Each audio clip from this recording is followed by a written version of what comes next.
Caserma dei militari, risponde al telefono il tenente Coroneo, comandante della caserma. Pronto? Pronto, pronto?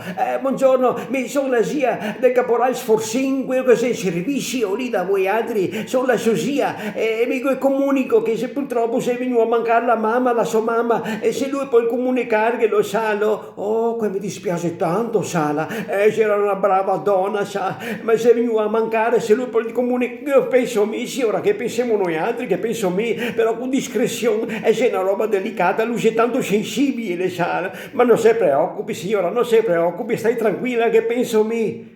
Dopo neanche a mezz'ora era raduna tutti quanti sul piazzale, tutti messi in riga, tutti messi in via, là tutti squadrati, e monta su sul palco col microfono.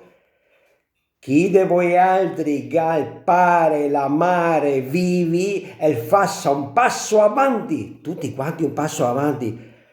Caporal Sforsin, ma dove cazzo si tu di andare?